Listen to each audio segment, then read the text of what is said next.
Proseguimos nuestro estudio de la encíclica del Papa Francisco Fratelli Tutti.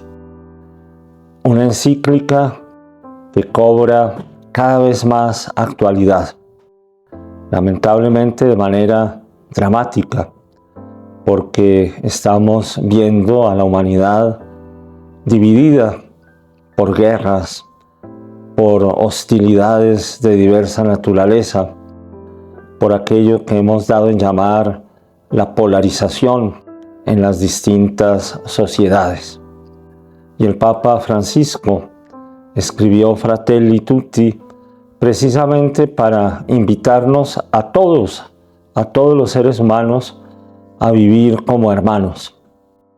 En el plan de Dios hemos sido creados como una única familia, todos hechos a imagen y semejanza de Dios.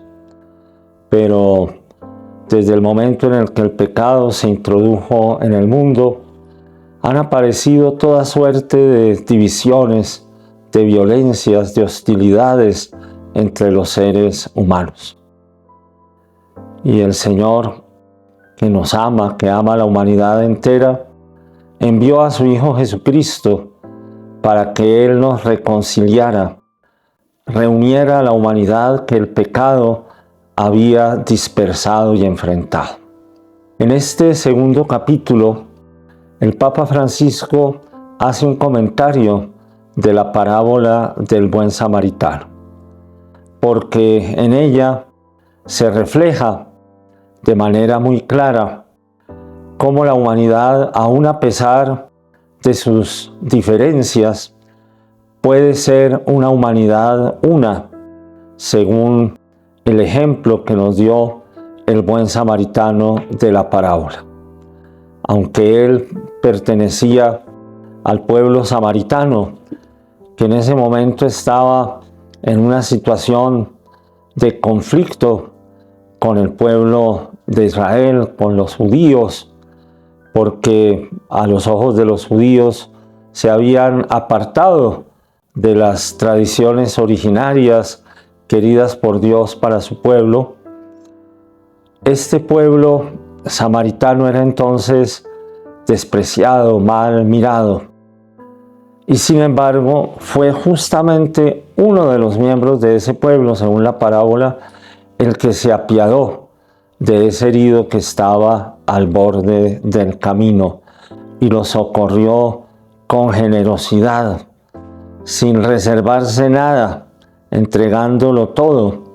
Pero así como este samaritano encarna la fraternidad universal querida por Dios para la humanidad, podríamos identificarnos con los demás personajes. Por ejemplo, con aquel sacerdote o aquel levita que pasa de largo. Y es una tentación muy propia de nuestro mundo de hoy. El Papa Francisco sugiere que a veces preferimos pasar de largo porque no queremos involucrarnos en la situación del otro. Pero el Papa también dice que al vivir en una sociedad de confort, de consumo, como que no queremos nunca entrar en contacto con la realidad del dolor y del sufrimiento. Y entonces preferimos evadir todo lo que nos recuerde que el sufrimiento es una realidad en la vida del ser humano. Podríamos también identificarnos con el herido que está al borde del camino, porque en uno o en otro momento de la vida podemos ser asaltados de diferentes maneras, podemos quedar heridos, desprovistos, necesitados.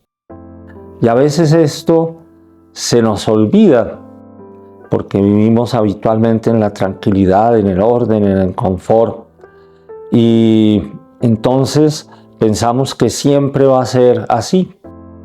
Pero cuando viene la enfermedad, cuando viene alguna crisis económica, entonces nos damos cuenta de cuánto necesitamos de los demás. Y hay un mensaje que es quizás el mensaje clave de esta parábola, porque responde precisamente a la pregunta que da origen a esta narración del Señor Jesús. ¿Y quién es mi prójimo? Esa misma pregunta nos la podemos hacer en nuestros días. En el tiempo de Jesús era claro que la voluntad, que el mandamiento de Dios es que nos amásemos unos a otros. Pero se había caído en una interpretación, digámoslo así, restrictiva del mandamiento del amor. Algunos miembros del pueblo de Dios pensaban que ese mandamiento de Dios era únicamente para los miembros del pueblo de Israel. Pero Jesús, al venir, abrió totalmente el horizonte. Es necesario amar a todos si queremos asemejarnos al buen Dios, que, como dice el mismo Jesús, hace salir su sol sobre buenos y malos. Es necesario incluso llegar a amar al enemigo. Y entonces, prójimo no es una categoría de personas a la cual nos sentimos vinculados por la afinidad ideológica, étnica, religiosa. No, prójimo es todo ser humano a quien decidimos acercarnos, aproximarnos, o podríamos decir también aproximarnos. Esta parábola del buen samaritano nos anima entonces a asumir un compromiso decidido por la unidad del género humano, porque solo en esa medida reinará la paz en nuestro mundo. Y lo necesita de manera perentoria, que veamos en todo ser humano no simplemente a un adversario o a una amenaza, sino a un hermano a quien debemos acercarnos para que aprendamos a experimentar como propias sus necesidades, sus anhelos y sus inquietudes. Fratelli tutti, todos hermanos.